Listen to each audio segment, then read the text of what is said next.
자, 민주당 얘기해 보겠습니다. 주말 동안 충청과 영남 순회 경선을 치렀습니다. 예상했듯이 이재명 후보의 압도적 1위를 재확인하는 자리였습니다. 현장 모습 보겠습니다.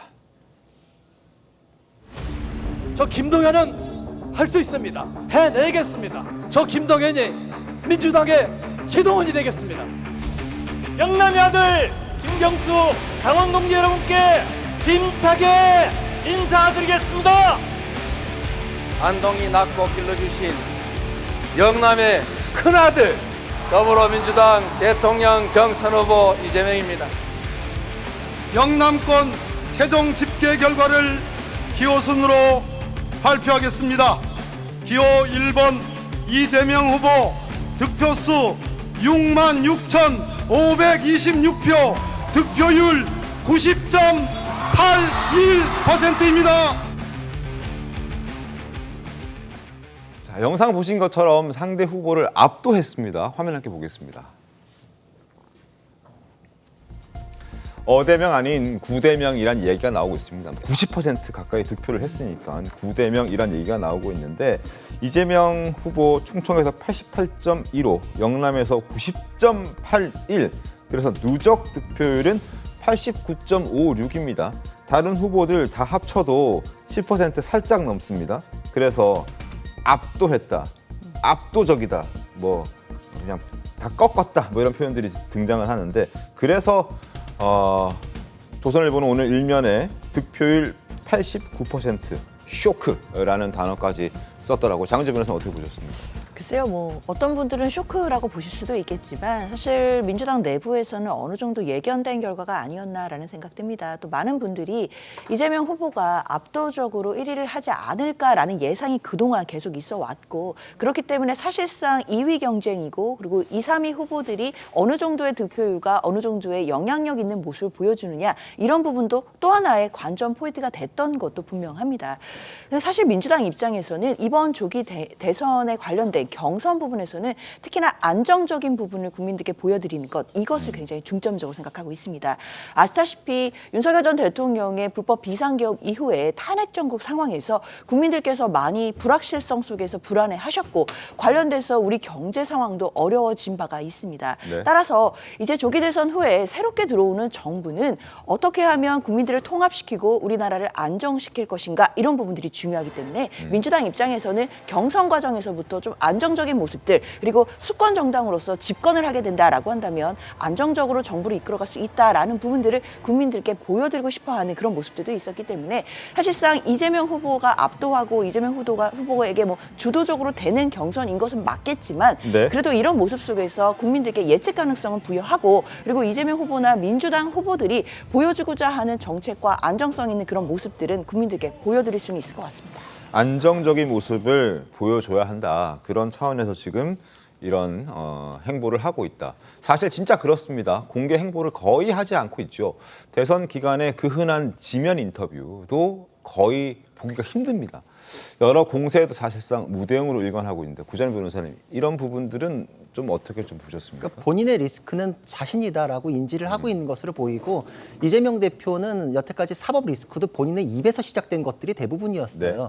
허위사실 공표나 이런 거 기소됐던 것들도 그렇고, 형소 쌍욕이나 이런 것들도 본인의 입에서 나왔던 것이고, 그러니까 여러 가지로 내 입을 나도 못 믿겠다. 그러니까 생방송을 굉장히 자제한다고, 그건 민주당에서 이미 얘기를 한 겁니다. 이런 국면에서는 말 한마디로 훅 갈 수 있다라고 해서 출마 선언도 녹화로 했었고, 네. 그 이후에 뭐 유시민 작가랑 했던 것도 녹화로 내보냈고. 맞습니다. 그렇죠. 그러니까 이게 굉장히 생방송에 대해서 두려워하고, 예전처럼 논란이 되는 것들에 대해서는 아예 그거를 없애고, 왜 그런 걸 소극적으로 가냐는 비판받는 게 오히려 득실을 따졌을 때 더 낫다라고 생각을 하는 것 같아요. 그러니까 지금 경선도 제가 보기에는 경선이 과열되고 치열해지는 것 자체를 제도적으로 그냥 원천봉쇄를 해버렸다, 이런 생각이 드는 게, 지금 13년간 이어져 왔던 경선 방식을 바꿔버렸잖아요. 네. 근데 지난 경선으로 가보면은 굉장히 치열했죠. 대장동 이슈도 경선에서 이낙연 후보 캠프에서 터졌죠. 맞습니다. 왜냐하면 그게 터졌을 때 내가 이길 수도 있다 그러면은 굉장히 과열되고 온갖 의혹 제기가 경선에서 나와요. 근데 지금 이미 보이잖아요, 결과가. 상대방 후보들도 내가 그 이후를 도모하는 차원인데 괜히 강성 지지층에 밉보일 이유 있겠나? 라고 하면은 센 말도 안 나와요.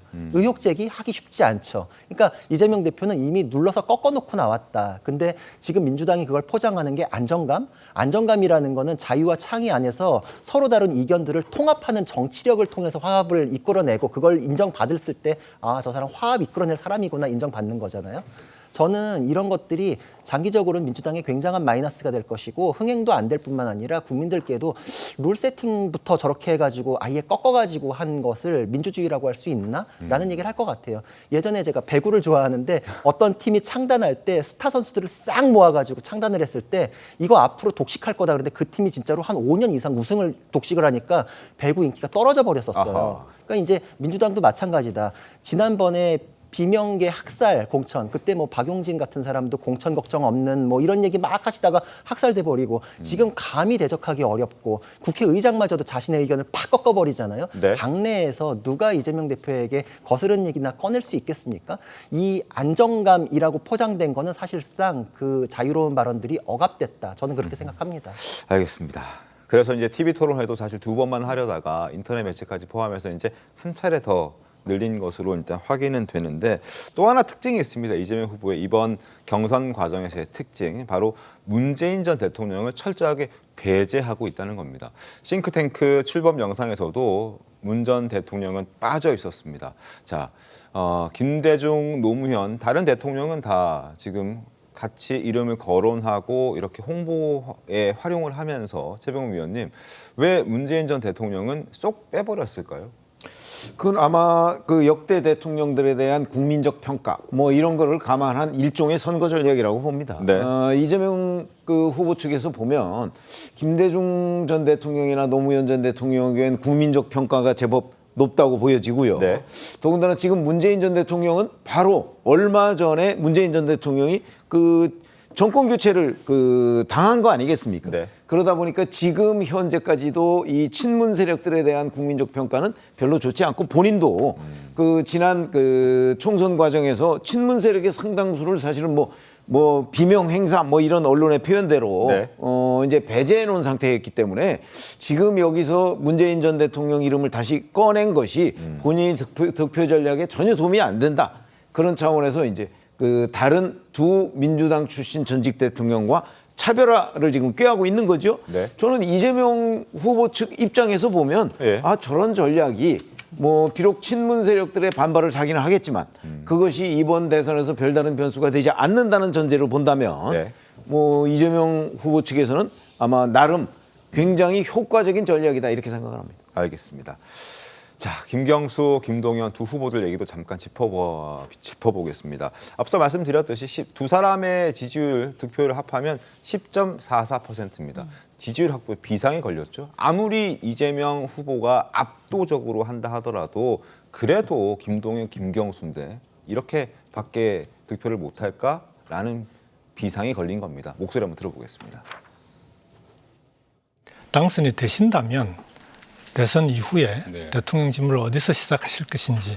국민 혈세에 들여서 또 미리 준비할 수도 없고 일단 용산을 쓰면서 다음 단계로는 청와대를 신속하게 좀 보수해서 그대로 다시 들어가는 게 제일 좋겠다. 집권 초기부터 세종에도 집무실을 반드시 두는 게 맞겠다라고 생각합니다. 이거 저는 대통령 취임하면 바로 다음 날부터 대통령이 세종에 근무할 수 있다고 생각을 합니다. 네.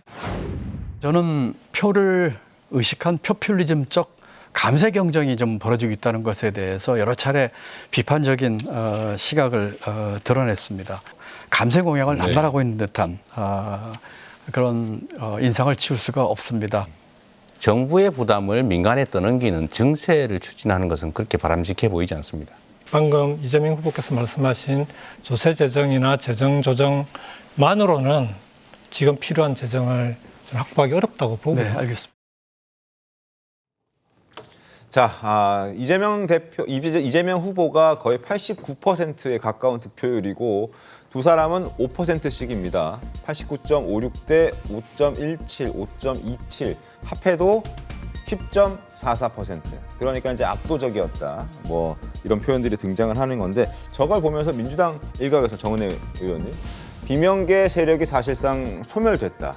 그런 결과를 보여준 경선이다.